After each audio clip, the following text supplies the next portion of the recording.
Hey, it is your buddy, Peace and Harmony with you here today. Much love going out to all the beautiful, empowered harmonizers. We are zooming in and focusing in today on a great viewer question, and that was to really dive in and understand what does it mean when a narcissist lives by a sense of entitlement, or when really in the case of a more severe situation, someone who is antisocial or psychopathic, what does this mean as well? What does it mean when someone says this narcissist lives an entitled life? They act by entitlement. And so before we get started though, I just want to give a huge shout out to those of you who have recently donated to the channel. Thank you so much for your contributions, your donations. It's great to hear from you. And it's an honor and a privilege to present these topics, this content, provide these tools developed here on the Peace and Harmony channel to assist those who have gone through some very harrowing, very difficult, very complex relationship issues with those who may have personality disorders, who may be narcissistic, malignant narcissistic, or even more profound, the psychopathic, those people who don't have a conscience, who don't really have a sense of humanity or values set within, but really sort of overpower and dominate others to obtain this for their life, and oftentimes result and project and create the unhappiness and real devastation of others for the sake of their own power and entitlement. So we're going to dive in and look into this topic here. So when we talk about someone who is narcissistic, who is entitled, it means it's very one-directional. They feel they have the right to get and treat people in a way that is out of a sense of self-importance, superiority. In other words, no matter what it takes, they are going to get what they want. They feel that this is their right as a person. It's really kind of a sense of profound arrogance or conceitedness, and it's not confidence. So sometimes people think, well, they're just being confident. We talk about the topic of confidence, and really that's what I want you to understand, the distinguishing features between what is confidence and really what is having a sense of entitlement. So being entitled is not taking it is having a lack of empathy. It's seeing not only what one can get away with, but not really caring about the consequences.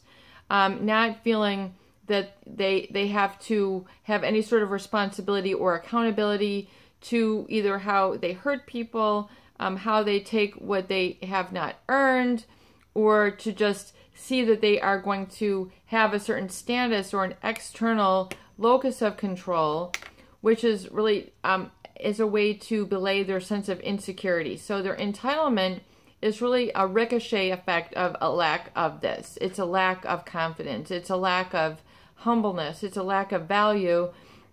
Entitlement means that they're acting really contradictory to appreciation and having an awareness of value, or especially the value of others. It's to disregard this. It's to not acknowledge. It's not to live by. So it is to say that, you know, you are then sort of encaptured, or it is to limit others, is their sense of entitlement, or the psychopath. They're just going to take whatever it is that they want, and they're not afraid of the repercussions. They're not afraid of exploiting others. They're not afraid of seeing others unhappy. Where most people who have empathy, they would not like to see others unhappy. In other words, they don't want to hurt others. They are afraid of this. They want to live, contradictory to hurting others. They want to be supportive. They want to help others. They want to live a more harmonious existence. They don't want to deforest, the rainforest and create an imbalance in the ecosystem of this globe. Now someone who is narcissistic or is entitled has a whole different perspective. For example, on the large scale level, it's that they can, deforest and create, huge gaps in these settings which are naturally meant to process the nitrogen, the carbon dioxide, and the oxygen, and the ozone layer, and just chop all these away to raise cattle, which aren't meant naturally for that area of the region of the planet, so that they can make their McDonald's hamburgers. So that would be like an entitlement. Just because we can buy this area and, you know, denature it and put something else in, and to go contradictory to the ecosystem, that is really kind of like acting out of a pathology if you look at it on the large scale level. I mean, who without a heart, knowing, you know, the global warming, knowing the effect that it can alter, you know, a few temperatures and then shrink the cooling centers of, you know, the ice caps that are in, you know, the North Pole, and then set, you know, these tidal waves going, you know, and these tsunamis and things, you know, it is to say, you know, knowing this to be the case, would you not do that? Well, no, we need, you know, our profits here, and this is just, you know, it's like a spinning out of control. It's a sense of entitlement. And it's to not have, you know, that's different from confidence. You know, confidence is knowing what you know, and taking stock of being able to be responsible and accountable, in that you don't have to exploit others, you don't have to hurt others, you don't have to violate ethics or integrity. And to do this, so there's a confidence that, you know, things are supportive, you are in a good karma. A lot of people would say a good karma. And it's to know that you don't have to do the wrong thing to get ahead. A lot of people who are narcissistic or empty of value inside, lack of empathy, or the psychopathic, they seem to be very successful. They'll do whatever it takes. They don't care if they, you know, have to cheat to get ahead. They are, you know, they think that that's just business as normal.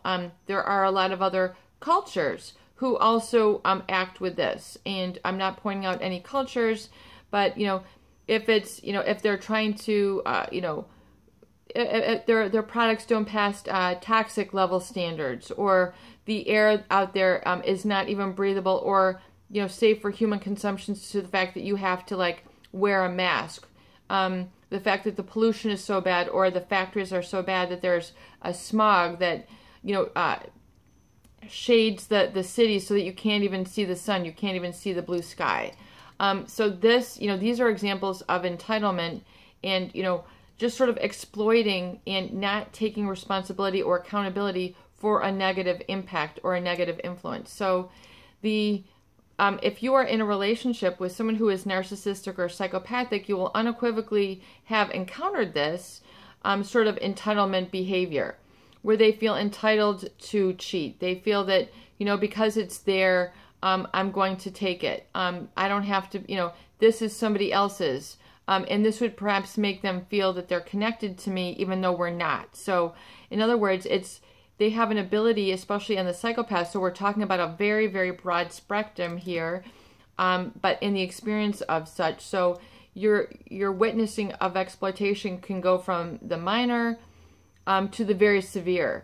And so, and, you know, they can take people's, you know, try to destroy them financially, try to destroy them personally, professionally, and all, you know, emotionally. They, you know, they will exploit with this end understanding in mind. So especially in the psychopath, it's a very pre-calculated and, you know, determined outcome. They know that they are depriving you of the truth that you need. They know that they're depriving you of the voice that you need.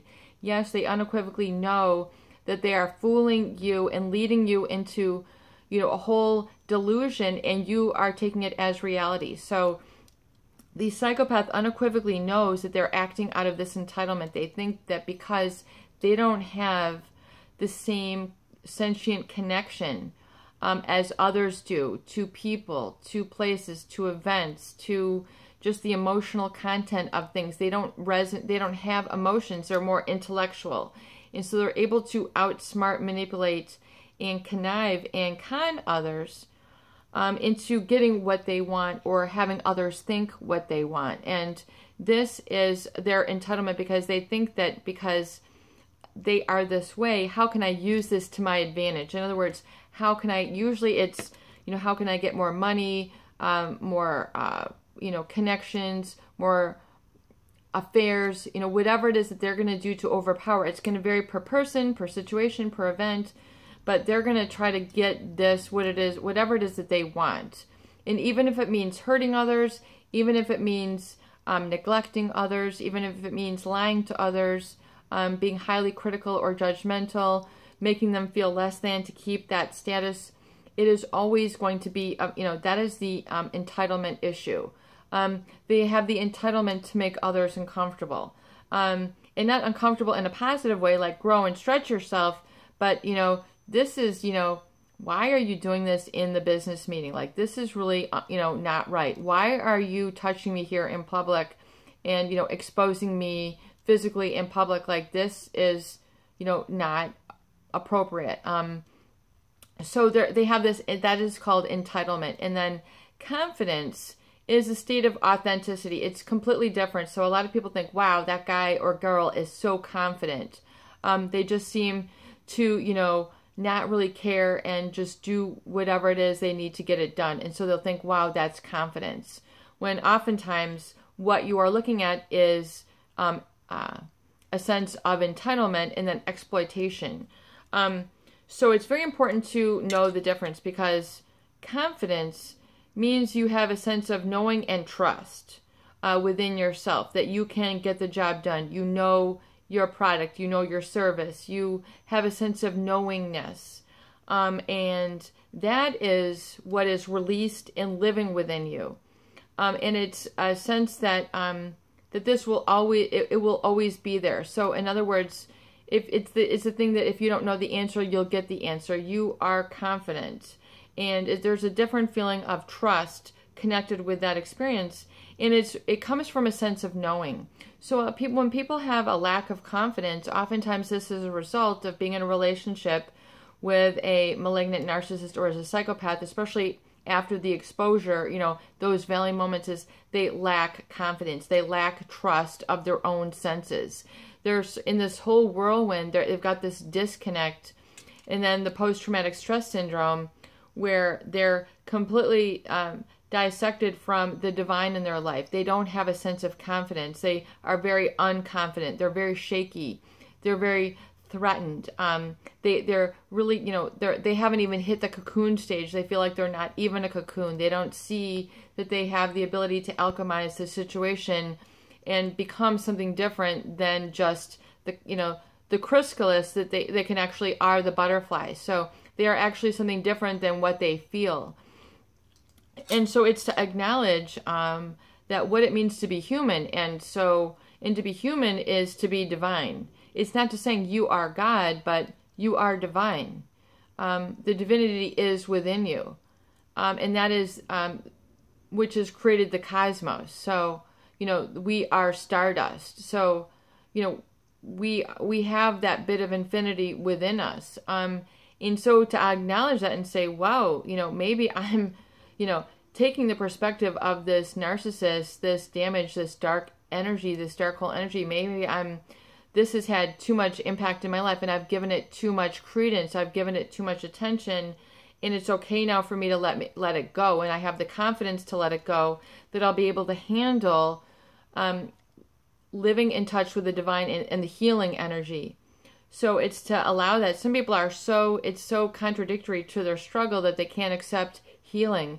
They can't accept peace. They can't accept relaxation. They don't accept that everything's okay because they're so used to hearing the scratched record. Things are not okay. Things are not okay. They're so used to hearing that scratching. I just think of it like that. It's just, rather than the record playing, like back in the day, we would have a turntable and you'd have a little needle that would go and play a vinyl record. Those of you who know what a record is or have played one and know what it is, you get the new needle that works and then you can play. So it's kind of like when you're in and then you can just play the whole record, then you'd flip it over, or you could play one song, you'd have to pick up the arm and it would start here,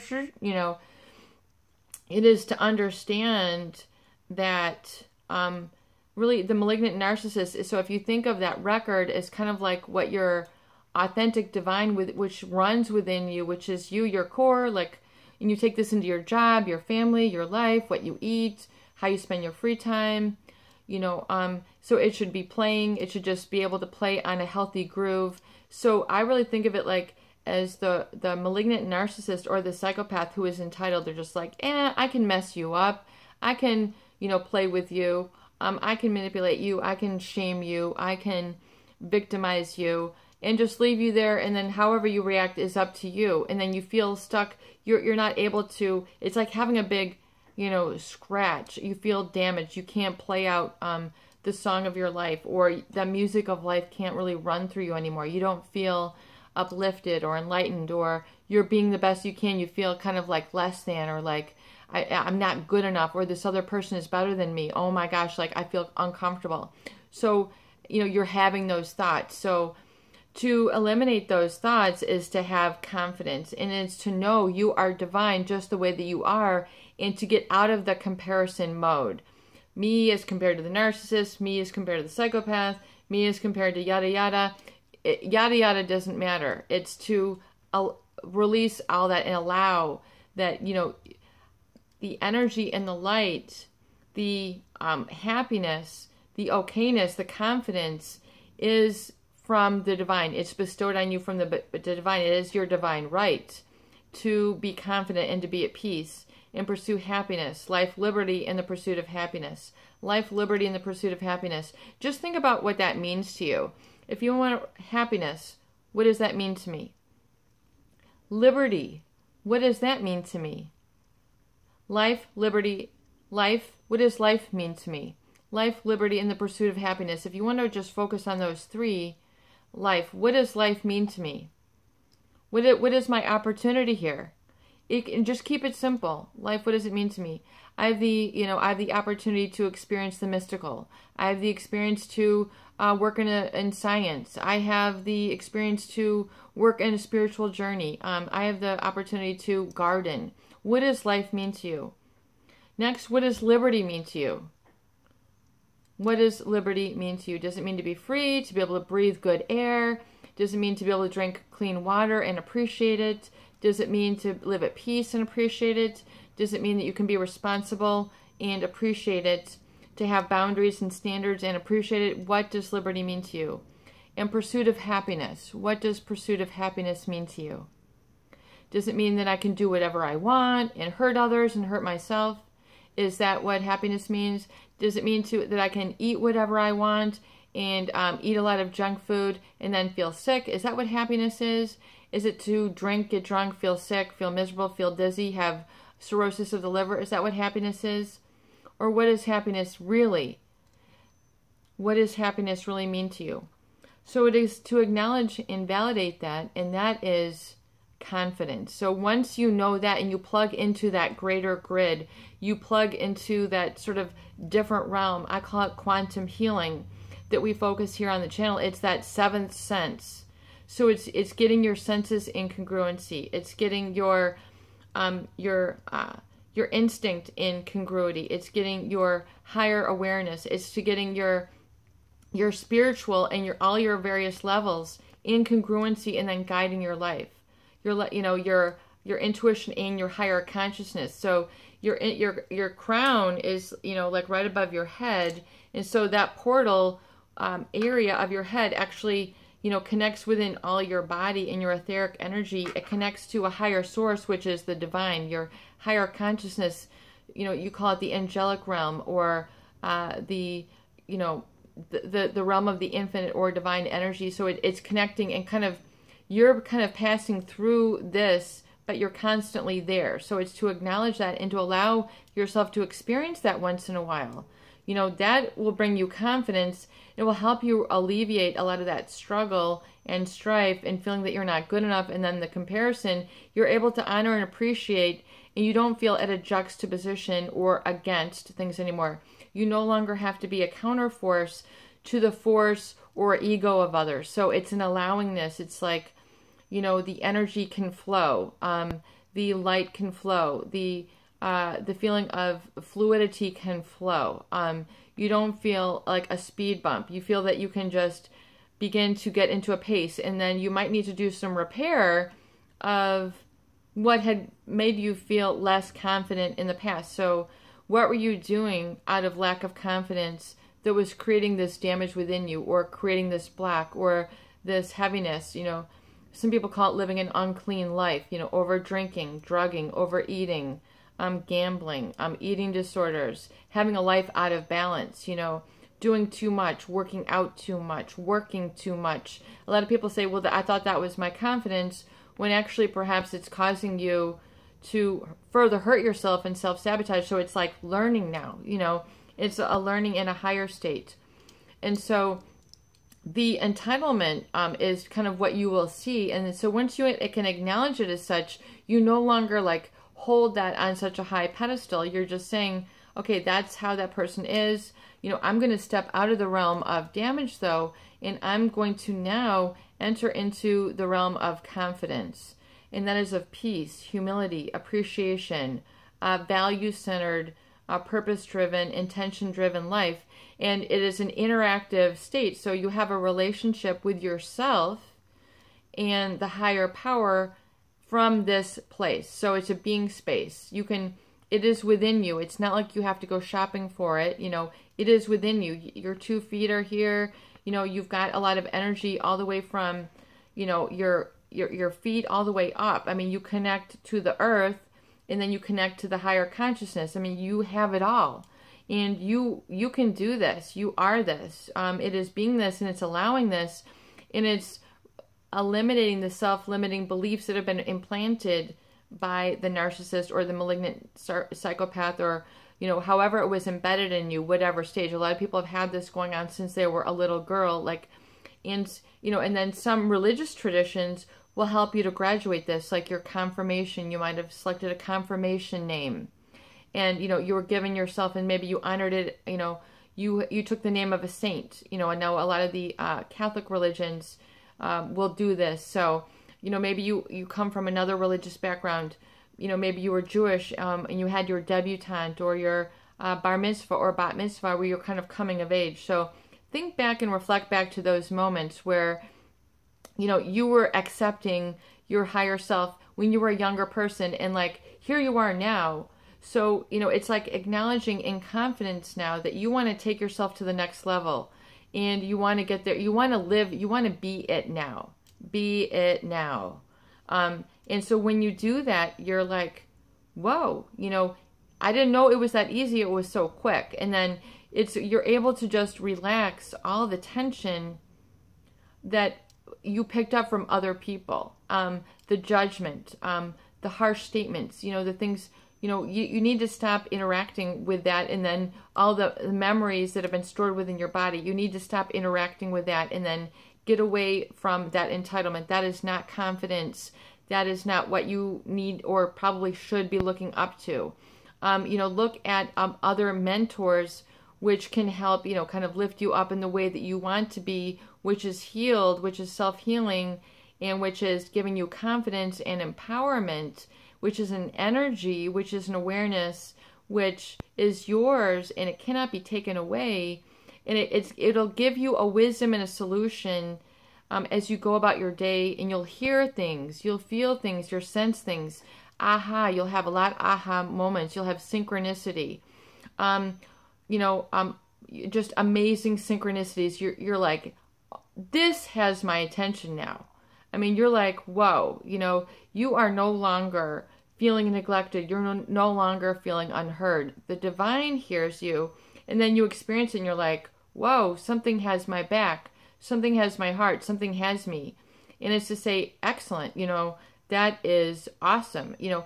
And so, you know, it is to understand the difference between those two personality traits and see where you want to be, and see how you now value those different states, and see then what you value, and then carry that value with you, so you encounter more of the confidence, and you're not just a victim to the entitlement energy and stages in states of those other malignant type of individuals that are on this planet. It is your buddy, Peace and Harmony, with you here today, and I hope that these videos do help. Please share and please subscribe for more great tools, videos, discussion, and support.